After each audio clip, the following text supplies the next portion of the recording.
It had been a long drive from Paris. The winding roads that led deeper into the French countryside seemed to stretch forever, pulling me further away from civilization with every mile. I hadn't been to the cabin in years, not since my uncle passed away, leaving it to me with the vague promise that I might find something of value. Some unfinished business, maybe, or an answer to why he'd lived so far out, so isolated, for most of his life. The sun was starting to set as I arrived, casting long shadows over the landscape. The small, old stone cabin sat at the edge of a dense forest, the kind where the trees stood so close together that it felt like the world itself had stopped at the cabin's doorstep. It looked just as I remembered: grimy windows, chipped paint, and that familiar, musty smell of wood and earth. Nothing had changed. I grabbed my bag from the back of my car and walked toward the cabin. The air was heavy, moist with the remnants of an afternoon storm. The ground was wet, soft, and there was a faint smell of mildew in the breeze. The door creaked open with a reluctant groan, as if the cabin itself didn't want me inside. I flicked the light switch, and the overhead light buzzed, dim and hesitant at first, before it settled into a weak, yellowish glow. Dust particles swirled in the air, dancing in the low light. I dropped my bag by the door and stepped further inside. The place felt colder than I remembered. It wasn't the temperature. It was something else, something intangible. The silence pressed in around me, making it difficult to shake the feeling that I wasn't alone. But I knew I was. The floorboards creaked under my feet, the only sound in the cabin, and I made my way to the kitchen to start a fire in the old stove. The wood crackled as the flames caught, and the room warmed up slowly. I took a deep breath, letting the familiar scent of burning wood fill my lungs. The cabin felt more like home now, but the feeling in the air hadn't changed. The same unsettling silence clung to the walls, but this time, it felt like it was watching me. That night, I lay on the couch, staring at the ceiling as the wind howled outside, rattling the windows. The storm had picked up again, and it seemed like the entire forest was alive, twisting and groaning under the pressure of the storm. I tried to sleep, but the unease never left me. It was as if I could hear something out there, just beyond the reach of the storm's howling. Something moving through the trees. Couldn't sleep. Not really. Every so often, I'd hear a sound. A branch snapping, the rustle of leaves, or something shifting outside, just out of sight. It wasn't an animal, at least not a normal one. There was something deliberate about it, as if someone was circling the cabin. I sat up, listening, trying to hear it again, but the sounds had stopped. The cabin was silent once more. I shook my head, dismissing it as nothing more than the wind. Then, around midnight, I heard it again. A faint scratching at the window. Not the wind, not the trees. Someone. I couldn't tell if I was imagining it or if the storm had masked it, but it was definitely there. A soft, slow scratching, like fingernails against glass. I stood up and moved toward the window cautiously, my heart pounding. Outside, the trees swayed under the storm's force, their branches creaking, but there was nothing at the window. Nothing but the dark. I stood there, staring into the pitch-black night, my breath shallow. The storm had made the world outside seem infinite, as if it could stretch on forever, swallowing everything in its path. I couldn't shake the feeling that something was out there, something waiting. I decided to check the rest of the cabin. Moving quietly through the rooms, I checked every door and window, making sure everything was locked. The wind seemed louder now, but there was no more scratching, no more movement, but the feeling of being watched lingered, crawling up my spine and settling heavy on my shoulders. Around 2 a.m., I decided to try to sleep again. I had to. I couldn't stay awake all night, and the storm was showing no signs of stopping. As I lay back on the couch, I closed my eyes, trying to shut out the sense of unease that kept creeping back. I could still hear the wind outside, but the rest of the world had fallen quiet. There was no more scratching, no more movement, just the storm. That's when I heard it again, this time louder. A thud against the wall, followed by another, and then a scraping sound, unmistakable. Someone was outside, moving around. I bolted upright, heart hammering in my chest. There was no mistaking it this time. Someone was on the other side of the cabin, just beyond the walls. I moved to the window again, pressing my face against the glass, straining to see through the rain and darkness. There was nothing but the trees, but I wasn't convinced. I grabbed the flashlight from the table and made my way outside, my boots squelching in the wet grass. The beam of the flashlight sliced through the dark, casting long shadows across the ground. My pulse raced as I walked around the cabin, scanning the perimeter. I saw nothing out of the ordinary, just the soaked ground, the thick trees, and the sound of the storm. That's when I saw it. A faint imprint in the mud by the side of the cabin. A footprint, fresh and clear despite the rain. I crouched down, examining it. It was big, too big for any animal I could think of. It had a shape that didn't belong, almost human. My stomach twisted as I stood up, scanning the area around me. The hairs on the back of my neck stood on end. I had the overwhelming feeling that I wasn't alone anymore, that something was just outside the edge of the flashlight's reach, watching. Suddenly, I heard a rustle in the trees. No wind, just a movement, and then silence. I froze. My mind raced, my pulse quickened. I had no idea who or what was out there, but I knew one thing for sure. I couldn't stay in that cabin alone. I ran back inside, slamming the door shut behind me. I locked it quickly, my hands trembling. I could hear my own breathing, loud in the silence of the cabin. My heart raced as I leaned against the door, trying to make sense of what was happening. There were no more sounds, no more scratching, no more movement, just the storm. I grabbed my things, my phone, my keys, and without thinking, I bolted out the door, running to my car. I had to leave. I couldn't be there any longer. The air felt thick with something dangerous, something I couldn't explain. As I started the car, I glanced at the cabin one last time, the lights from my headlights casting an eerie glow across the wet stone. It looked so innocent, so quiet, but I knew better now. I drove away, my eyes constantly flicking to the rearview mirror.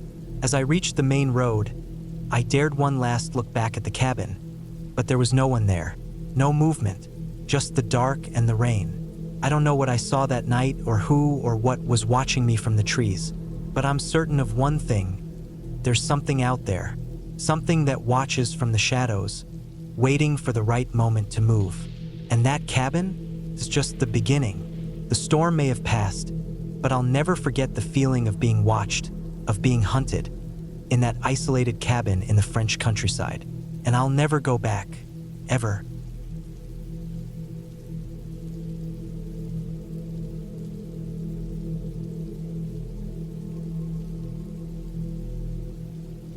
I was 36 when it happened, though I often forget my exact age that year. It was the kind of experience that makes time blur, makes a year feel like a lifetime. My cousin Adam had just turned 40 and bought a cabin in the woods outside a small town in Ontario called Rainford. He was proud of it, always talking about fixing it up, putting in a wood-burning stove, clearing the trails around it for hiking, that kind of thing. He worked in construction and had always wanted a place off the grid. When he finally got it, he invited me up to help with some of the early work. Gutting an old bathroom, chopping wood, installing a water heater, that sort of thing. It was October 2021 when I went up there. I'd just gone through a breakup, had some vacation time saved, and didn't have anything better to do. The idea of manual labor and being surrounded by trees sounded better than sitting around in my apartment watching TV and pretending I was fine. Adam had driven down to pick me up from Kitchener, and we made the drive up together. Took about 3.5 hours. By the time we pulled up the narrow dirt road that led to his cabin, the sun was already setting. The cabin sat about a mile off the main gravel road, completely surrounded by forest on all sides, with no neighbors in sight. It wasn't fancy, just a rectangular, single-story place made of old timber with a tin roof and a small shed out back. There was a little front porch with 2 plastic chairs, and the front door was this heavy, weathered thing with a rusted handle. The windows had plastic sheeting over them to keep the cold out, and the whole place smelled like pine and dust inside. The first couple days were fine. We got to work clearing brush around the property and burned a couple big piles of deadwood. Adam showed me a stream about 15 minutes down a trail, and we walked it a few times, just enjoying the quiet.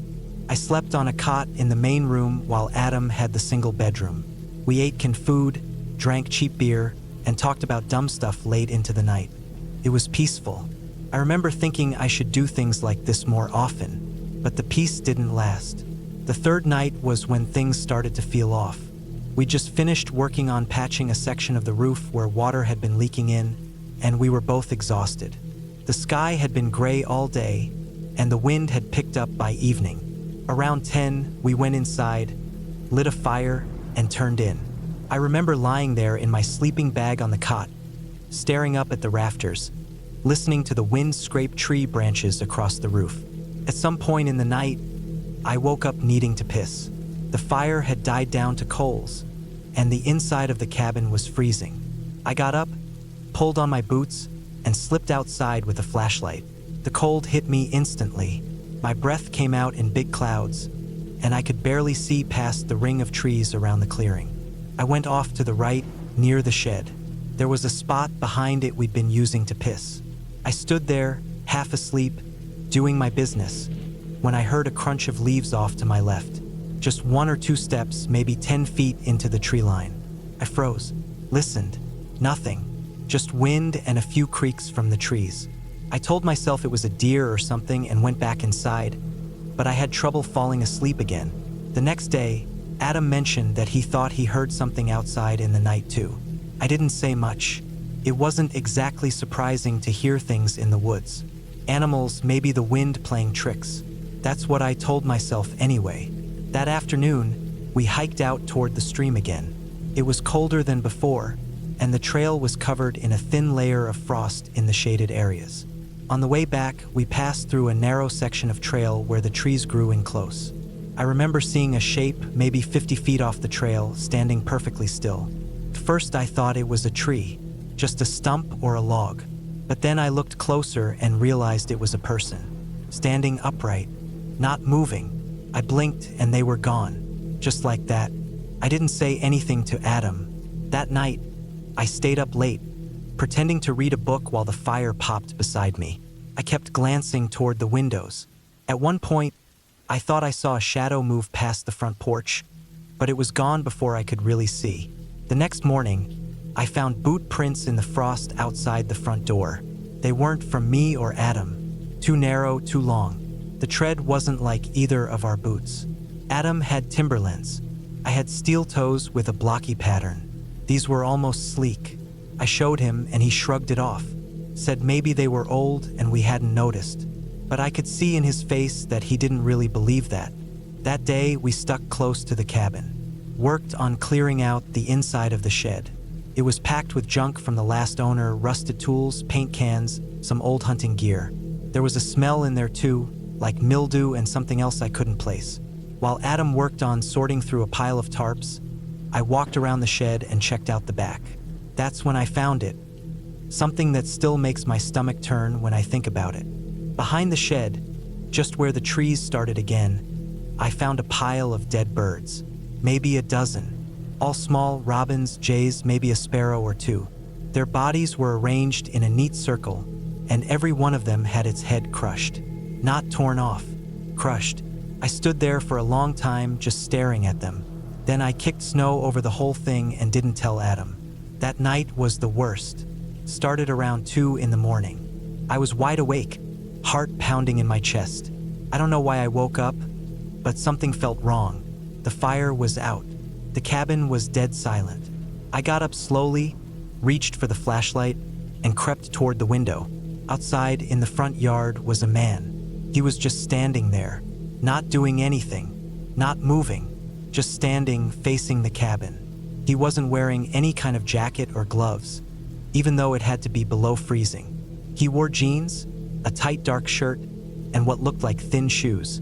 His arms hung by his sides, his head tilted slightly to one side, like he was trying to listen. I backed away from the window, not breathing. My skin felt like it was crawling. I reached for my phone, but there was no signal.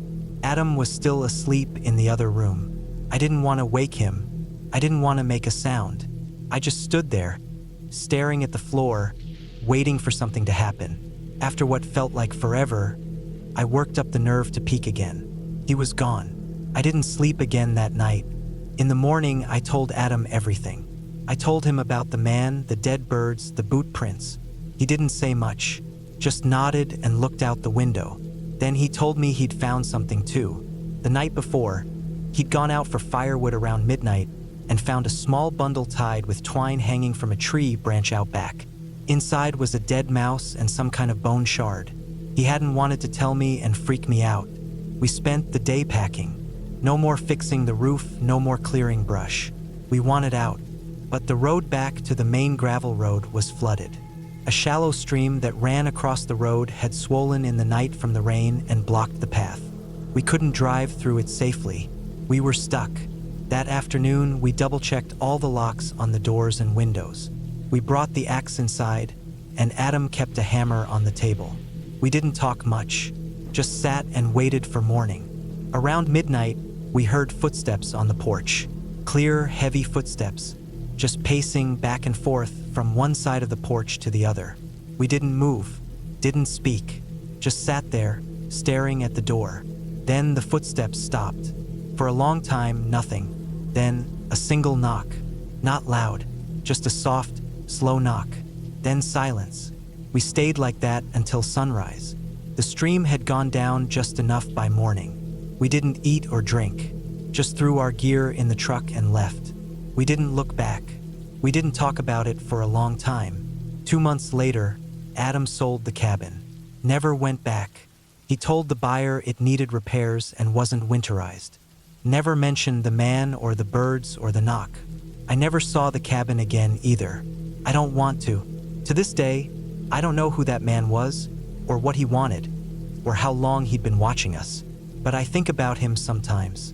I see him in my mind, standing in the cold, arms at his sides, head tilted, and I wonder what would have happened if we'd opened the door.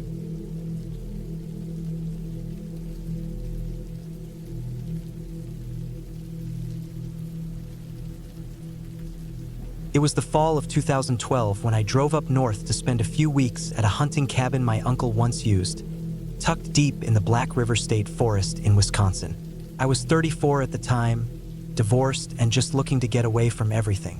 The cabin had been passed down to me after he died in a car crash the previous winter. I hadn't had the energy to deal with it until then, but when the stress of my job and the silence of my empty house became too loud, I packed up my truck and drove 5 hours from Milwaukee to the middle of nowhere. I didn't tell many people I was going, just left a voicemail for my brother and a note for my neighbor. I didn't want to be contacted unless it was important. I brought a rifle, a bow, and some gear. No plans to bag anything big, just small game, rabbits maybe, or a deer if one crossed paths. More than anything, I wanted the silence. The cabin was small. 1 room, a fireplace, a table, a few chairs, and a cot. It had no electricity, no running water, just a hand pump outside, an outhouse down the slope, and a propane stove I had to relight with a match each time I used it. My uncle had lived rough. I didn't mind it. I grew up going to that cabin in the summers, fishing with him, learning to hunt squirrels and ducks. The place had that thick wooden smell, pine and mildew and old smoke, that I somehow missed. The first day was quiet. I cleaned out the cabin, swept up mouse droppings, patched up a leak in the roof with some tarp and nails I found in the shed. That night, I sat out front with a beer, wrapped in a flannel coat, watching the dark pour in over the trees. No sounds except wind and the distant call of a barred owl. I felt better than I had in months. The days blended. I set traps, hiked trails, and tracked deer signs through the muddy ground. The cold helped. It stripped away the noise in my head. I'd wake up with frost on my boots and fingers stiff from the chill. But I didn't care. The air smelled clean. I ate jerky, canned soup, and once the rabbit I caught. I'd skin it out back, where the old stump was stained dark from years of the same. There was something simple about the routine. No phone, no news, no people. About a week in, things started to feel off. It was small stuff at first. One morning, I found the front door slightly ajar, even though I was sure I had latched it before bed. It was old and warped, and the wind could push it open if I didn't wedge it tight. So I brushed it off. Then, a few nights later, I heard movement outside around 2 in the morning. I was sleeping on the cot with my coat over me when I woke up to faint crunching, like footsteps on frost. I sat up, grabbed the rifle, and waited. It stopped. Nothing after that. No knock, no sound of anything leaving. I didn't sleep much the rest of the night. I figured it could have been a raccoon, maybe a deer. That's what I told myself. But I started noticing other things too. The traps I set were sometimes moved. One was sprung with nothing in it, like something had deliberately triggered it without getting caught. Another time, the trap itself was gone entirely. I found it later, 30 yards into the trees, snapped shut and empty. No drag marks, no blood. It was just sitting there like someone picked it up and moved it. I didn't want to jump to conclusions.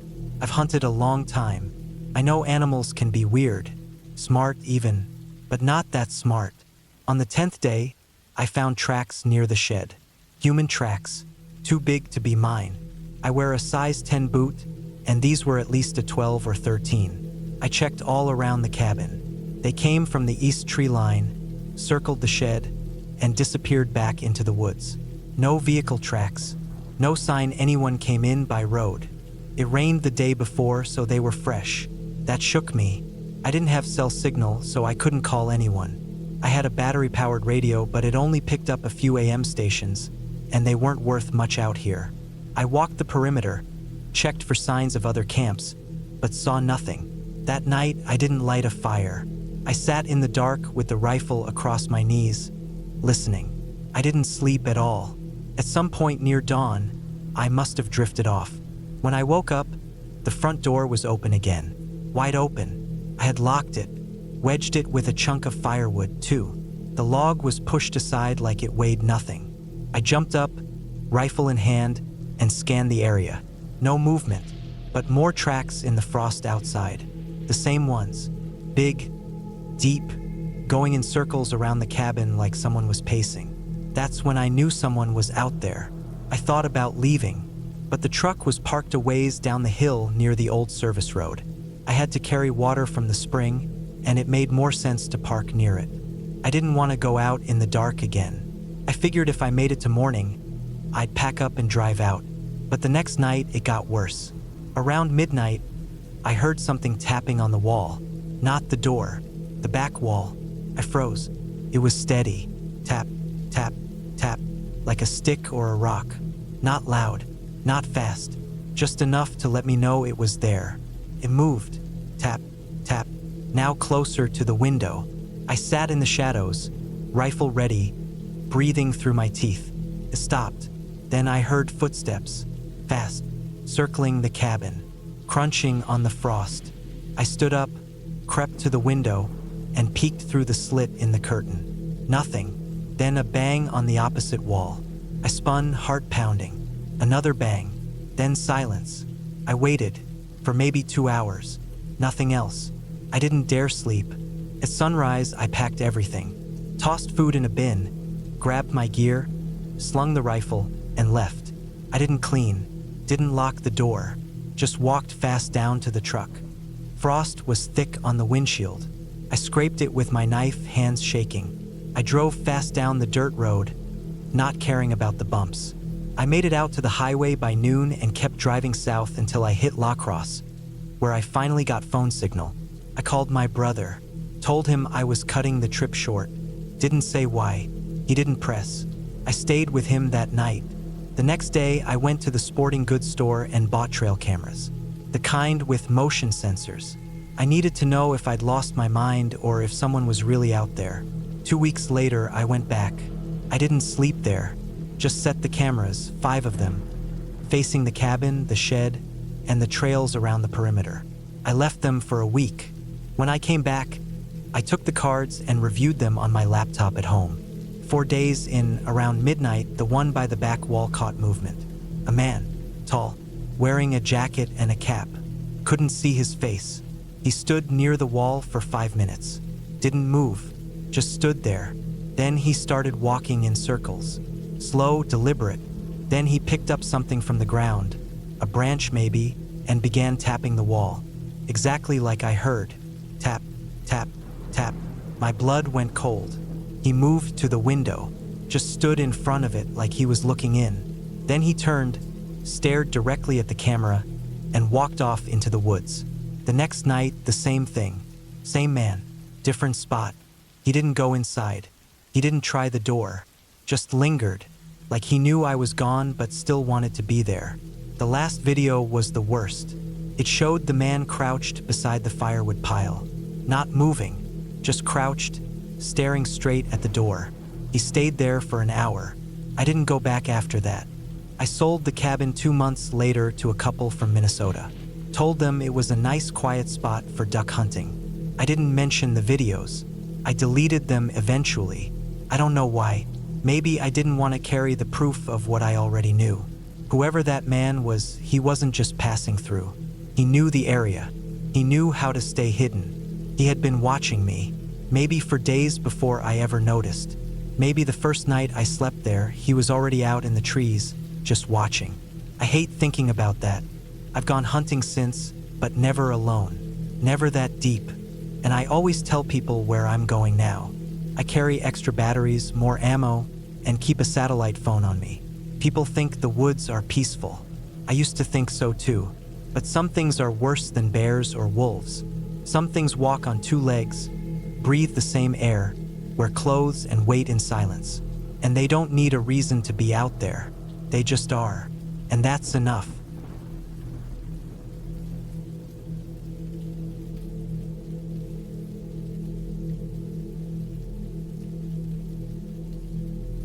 I was 37 when I made the worst decision of my life. It was a cold fall in 2014, late October, the kind of season when you can smell winter in the air even though the leaves are still falling. I'd taken some time off from work, construction in a small town near Billings, Montana, and figured I'd finally do the one thing I'd been putting off for years: hike out to Dry Pine Hollow. I'd heard about it since I was a kid. My uncle used to hunt near there back in the 80s. He'd talk about this spot where nobody went anymore. Said there was an old hunting cabin tucked deep into the woods, past the fire trails, past the seasonal creeks, out where maps start getting useless. Nobody used the place anymore. It had belonged to a guy named Harris Whitaker, some loner who'd built it with his own hands. Apparently, Harris had just vanished sometime in the mid-90s. Never came back. No one ever figured out where he went. I thought about that cabin for years. Everyone always brushed it off, said it probably fell apart by now or got buried in snow and winter and never got found again. But something about that place kept nagging at me. Maybe I was bored. Maybe I just wanted to get away for a few days and clear my head. I'd just gone through a rough breakup, and the idea of total isolation had a strange kind of appeal.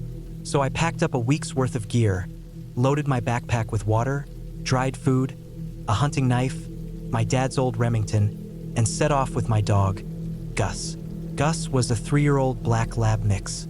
Quiet, smart, and the only company I trusted out there. The first day of the hike was tough but manageable. I followed the old service trail leading away from the main logging roads. It had rained a few days earlier, so everything was muddy, the kind of mud that sucks your boots in and holds on tight. I walked 12 miles that day, all uphill, following a paper map I printed out from an old forestry site. I marked the cabin's supposed location in red pen, but I knew it wouldn't be exact. GPS was useless out there. No signal, no bars, just trees and cold air.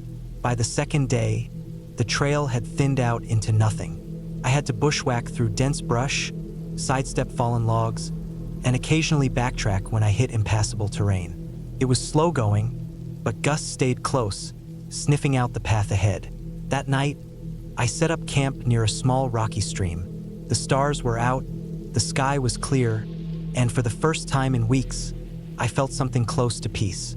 It was early morning on the 3rd day when I finally saw it. The cabin. It wasn't much. A small, rectangular structure, maybe 25 by 15 feet, sagging under the weight of time. The roof had a hole near the far edge, and part of the front porch had collapsed inward.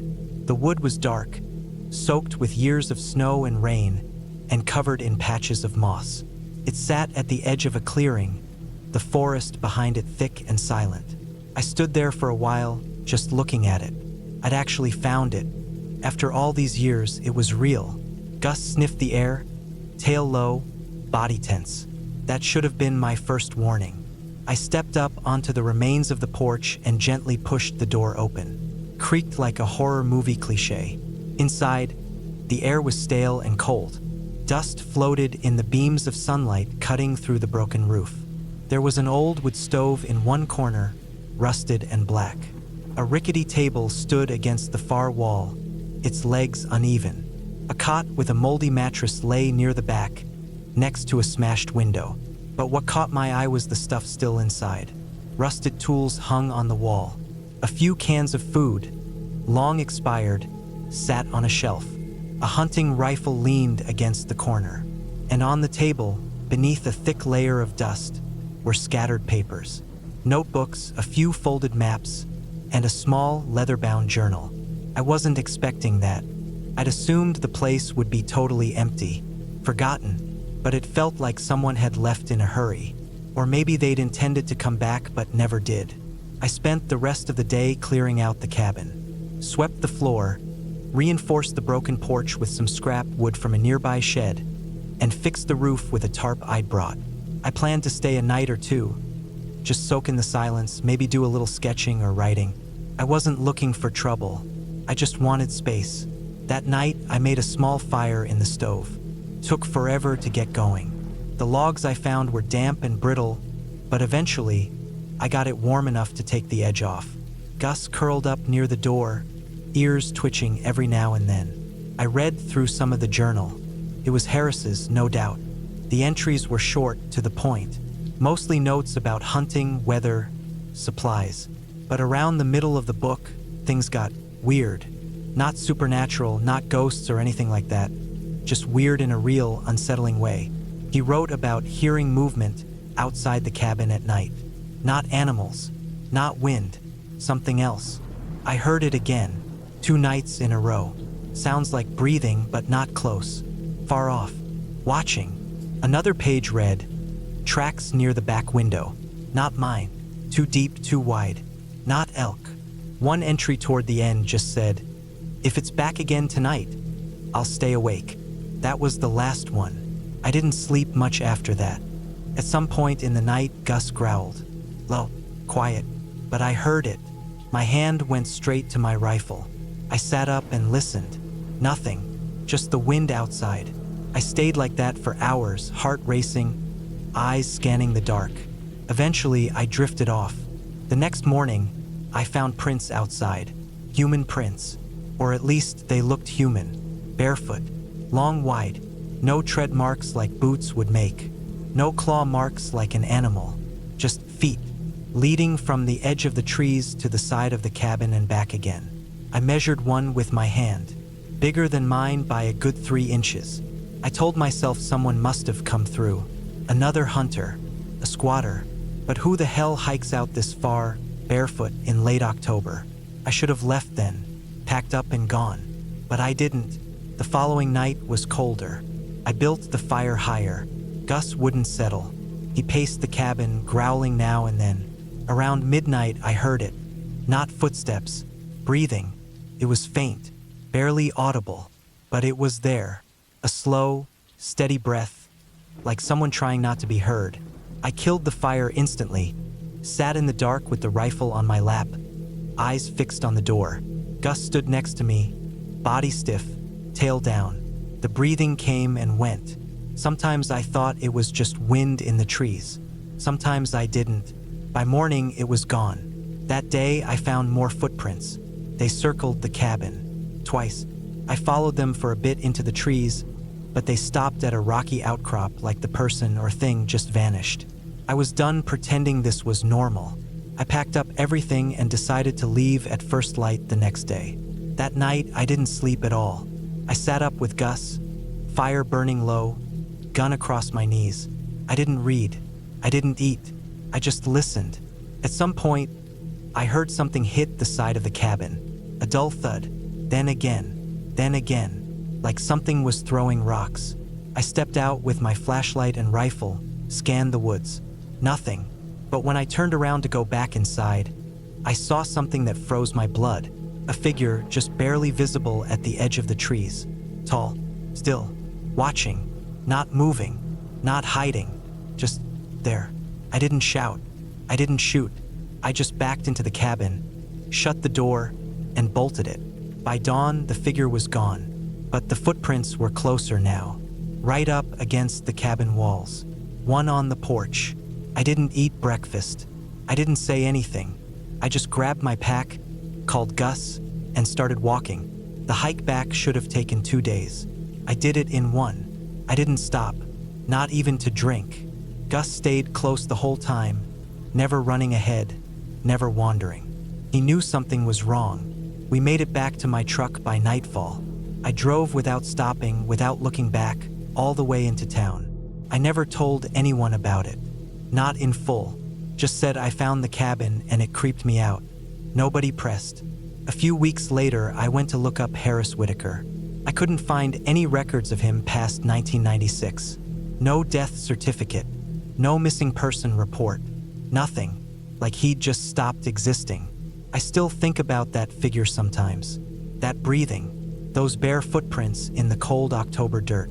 I never went back to Dry Pine Hollow. Never will.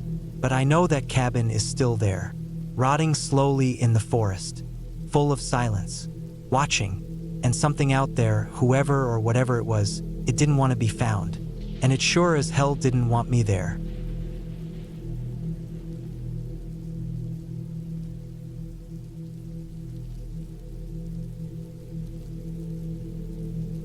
I was 34 that year, working part-time as a carpenter's assistant in a small town called Larnwick, up north in Saskatchewan.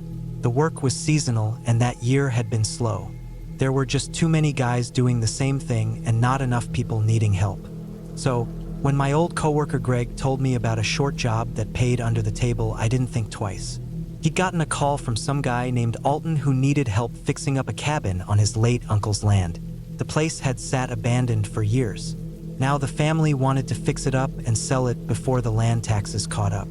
Greg couldn't go, so he passed the gig on to me.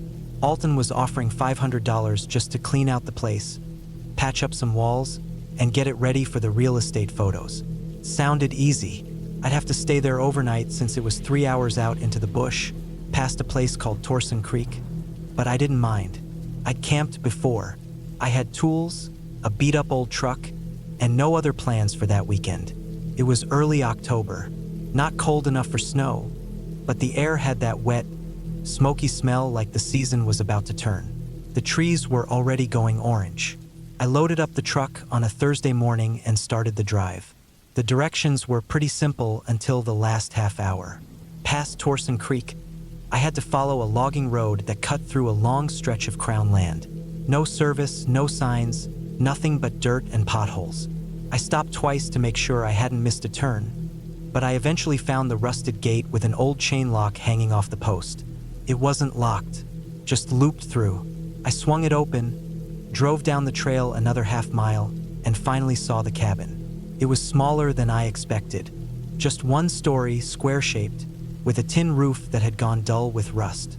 The siding was wood, faded gray, and the front porch sagged in the middle. There was an old outhouse behind it and a half-collapsed shed to the left, almost swallowed by weeds. No neighbors, no roads, just forest. I parked off to the side and got out. The ground was soft from rain earlier in the week. My boots sank a little with every step. The place smelled of wet moss and old pine. I walked up to the front door and tried the handle. Unlocked. Inside it was stale. Dust clung to everything. The windows were fogged from the inside, and a thin layer of grime coated the sills. The furniture had been covered with old sheets, most of which were stained and torn. There was a stone fireplace, an old iron stove, and one small hallway that led to a bedroom and what passed for a bathroom, just a closet-sized space with a sink and dry-rotted floorboards. It wasn't creepy at first, just empty.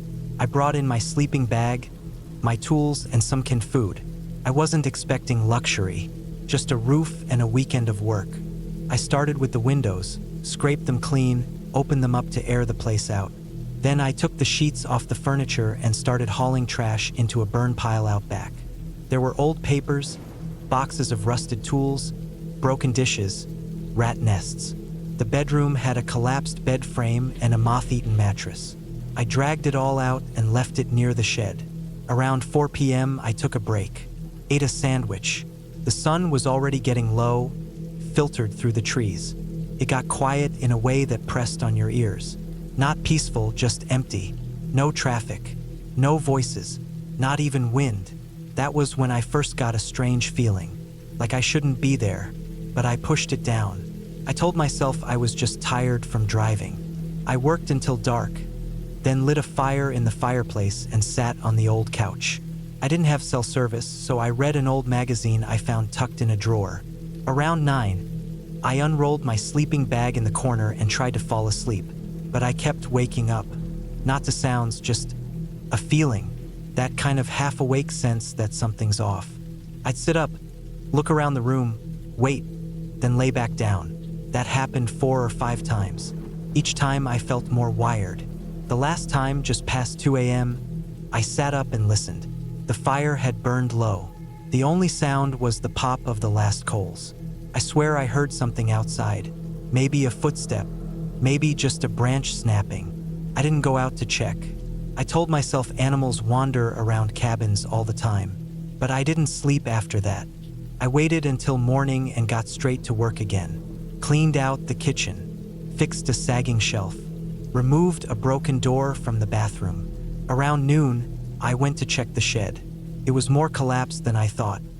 One wall leaning outward, the roof sunken in. Inside, there were boxes, old tools, an old chainsaw, and a plastic tarp covering something heavy. I lifted it. It was a deer, or what was left of one. Just bones, mostly. Ribs, spine, and part of the skull. Picked clean but old, maybe a year or more. The bones were piled neatly under the tarp. That wasn't normal. Hunters don't stash bones like that. And even if some animal dragged it in, it wouldn't be so clean. I stood there for a long minute, not sure what to do. Then I covered it back up and told myself it didn't matter. Just a weird find in an old shed. That night, it rained. I stayed inside, cooked beans on the stove, and tried to relax. I kept the fire going until midnight, then zipped up in my sleeping bag and laid there staring at the ceiling. At some point, I heard the shed creak. It wasn't the wind. I know the sound of pressure would make when it shifts naturally. This was like someone leaned on it. I waited, then I heard something else. A click, metal on metal, then quiet again. I stayed perfectly still. I listened for 20, maybe 30 minutes. Nothing. Finally, I got up slowly. I grabbed my flashlight and walked to the front window, careful not to make the floor creak. I looked out. The shed door was open. It hadn't been earlier. That's when I started to worry for real. I didn't go outside. I locked the cabin door. Not that it would help much, and stayed up the rest of the night, flashlight in hand. By morning, the shed door was closed again, but not all the way. It hung crooked, like it had been opened and pushed shut without care. I walked out there, heart pounding. I opened the door all the way. The tarp was gone. So were the bones. All that was left was a dark patch of dirt. I backed away slowly, walked straight back to the cabin, and grabbed my keys. I didn't even pack up my tools. I just wanted to leave. I threw everything in the truck and started it up. The engine stalled. I tried again. Nothing. I popped the hood, checked the battery intact. Fuel was fine. Everything looked normal, but it just wouldn't turn over. It was like something was off with the ignition. I spent 2 hours trying to fix it. Then I gave up. I didn't have a radio, no signal. I was stuck. I spent the rest of the day double-checking the windows, boarding up the shed door with a piece of plywood I found. I tried to stay calm. I told myself maybe it was animals. Maybe some scavenger dragged off the bones. Maybe the shed door blew open. But deep down, I didn't believe that. That night, I slept with a hammer in my hand. I didn't even try to sleep much, just closed my eyes for a few seconds at a time. I kept hearing things outside. Not movement, just quiet things. Breathing, scraping. In the morning, I went out to check the truck again. All 4 tires had been slashed. Not torn, not chewed, cut. Clean knife slices across the sidewalls. That was when I realized someone didn't want me leaving. I made a decision then. I was going to walk out. 20 miles back to Torsen Creek. I packed a bag with food and water, left the rest, and started on foot. I made it 5 miles before I found the path blocked. A tree had fallen. Not fresh. Looked like it had been cut. Deliberately dropped across the narrow road. And next to it, wedged between two rocks, was the tarp. Folded neatly, just sitting there. That was when I knew I wasn't alone out there. I ran. Not back to the cabin, just off the road, into the woods. I found a ridge and followed it for an hour until I came across a hunter's blind. Old but usable. I climbed inside, shut the flap, and waited. I figured I'd stay hidden until night, then walk under cover of dark.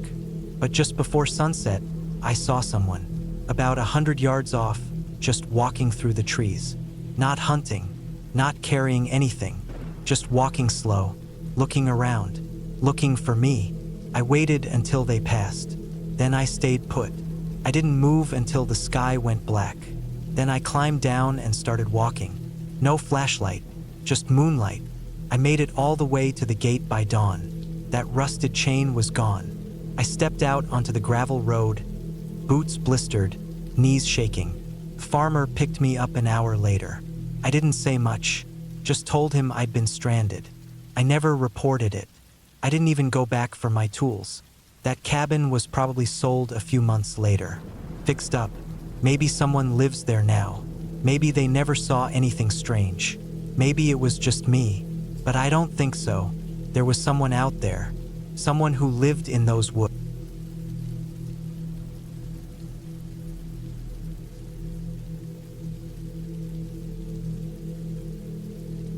I was 38 when it happened.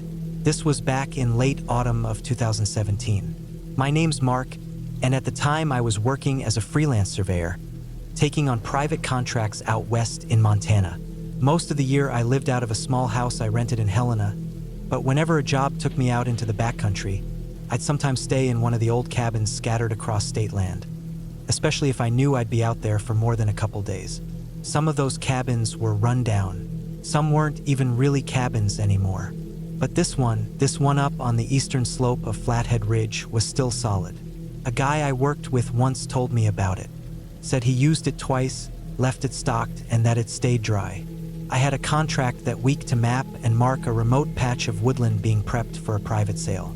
About 3,000 acres of rough, uneven, heavily wooded slope. It was a real mess to get into. Only one dirt trail cut through the whole area, and it wasn't wide enough for a vehicle. I had to leave my truck locked behind a cattle gate and hike the rest. First couple days I worked the southern edge, then moved my way north. I carried in my usual gear, compass, maps, field GPS, a small emergency beacon, and my pack. I also had my hunting rifle slung over my shoulder. Not because I expected trouble, but because I'd had a close call once with a cougar while marking a tree line near the Idaho border. You learn fast out here, better to carry something and not need it. By the third day, I'd made it to the northern boundary and was running low on energy and daylight. The air was already cooling off fast, and once the sun dipped behind the ridge, it felt like winter. I hadn't passed anyone out there, no sign of hikers or hunters. The nearest road was about 7 miles south. That kind of isolation can feel peaceful until it doesn't. I remembered the cabin then. The guy who told me about it said it was up on a small rise not far from where I was. I scanned the edge of the tree-line above and, sure enough, I saw a sloped roof just poking out through the branches. The trail was barely visible, more of a path really cut through waist-high brush. I climbed up slowly, legs burning from the long day, and found the place. It was about the size of a garage. One room, wooden planks weathered to a dark gray, window on one side, and a small brick chimney that leaned just a little. The door creaked but held. Inside it was dry, dusty, sure, but dry. There was an old cot against the wall, a pile of folded blankets that looked like they hadn't been touched in years, and a rusted potbelly stove with a pile of split logs beside it. I closed the door, dropped my pack, and sat on the edge of the cot. My boots ached. My fingers were stiff. I lit the lantern I carried and started a fire in the stove, and for a while it felt like I'd made the right call. I cooked up some of the instant food I brought, rice and jerky mostly, and sat on a wooden crate, eating slowly, listening to the crackling of the stove. The wind picked up outside, brushing branches against the roof. Once or twice I thought I heard something heavier, something that didn't sound like wind or animals, but I brushed it off. Sound travels weird in the woods. You think something is close, and it's a deer 200 yards away. Still, I double-checked the latch on the door before lying down. I kept the lantern burning low and the rifle beside me on the cot. Something about the air felt off, like the pressure was wrong. I chalked it up to exhaustion. Around midnight, I woke up. It wasn't the wind. It was something sharper. A quick, dry scraping sound, like nails dragging across wood. I sat up, blinking, listening. The stove still glowed faint orange. The lantern flickered. Then I heard it again, scratch, scratch, this time lower, right at the door. I stood slowly, grabbed the rifle without turning on more light, and stepped toward the entrance. My boots were silent on the dirt floor. The scratching stopped. I waited. Then something heavy shifted just outside. Something bipedal. I pulled open the door and raised the rifle, expecting a bear maybe, or some kind of scavenger. Nothing was there. I stepped out onto the porch, if you could call it that. It was just a few planks laid in the dirt. The night was cold enough to make my breath visible. The trees were still. No wind now. No animal sounds either. Not even insects. That's when I noticed the smell. It was faint but sharp, like rotting meat mixed with wet hair. It came in short bursts, like something downwind was turning its head. I turned back into the cabin, locked the door again, and this time I didn't go back to sleep. The next morning, everything looked normal. Nothing disturbed. No tracks. I even checked the back and sides of the cabin. Nothing but leaves and frost. Still, I decided to finish the final leg of the mapping job that day and head back south. I didn't want another night there. I covered about 4 miles before the clouds thickened and the air turned bitter. By late afternoon, it started to snow. Not heavy, but enough to make navigating risky. I didn't want to be sliding down a slope blind, so I turned back reluctantly toward the cabin. I figured I'd head out first thing in the morning. That night, things got worse. It started with the same scratching, but this time it circled the cabin. It moved from the front door to the sidewall around the back, then stopped under the window. I didn't open the door. I just stood there, breathing as quietly as I could, rifle ready. The smell came back, stronger now, like something had rolled in roadkill. I heard a soft thud against the back wall, then silence. When morning came, I checked again. Still nothing. But when I walked to the back, I found something I hadn't noticed before. Hair. Long, coarse strands clinging to a nail jutting from the wall. It looked like deer hair, but darker, almost black, and it reeked. I packed up everything, doused the fire, and left. The snow had stopped, but the trail back was rough. I made it maybe 2 miles before I spotted it. At first, I thought it was another surveyor, someone else on foot, maybe lost. But as I got closer, something felt off.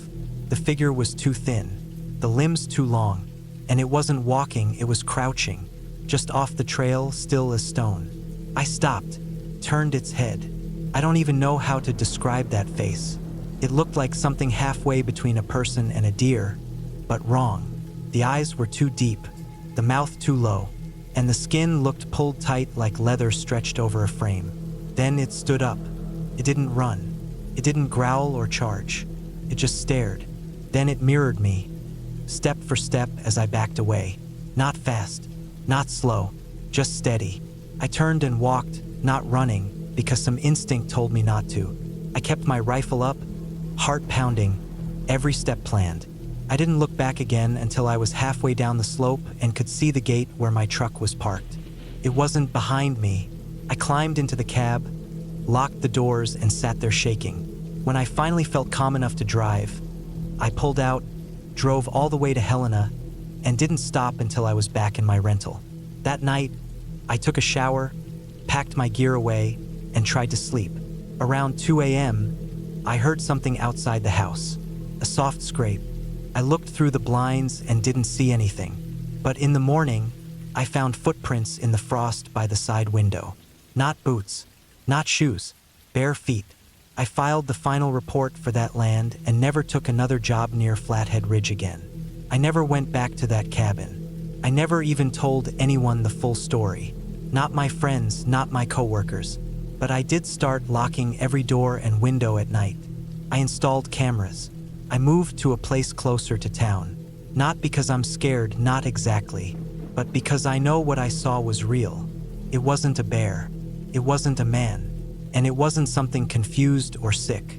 It was watching me, following me, mimicking me. That's what scared me the most. It didn't attack. It didn't roar. It didn't charge. It watched. And I don't think I was the first person it had seen up there.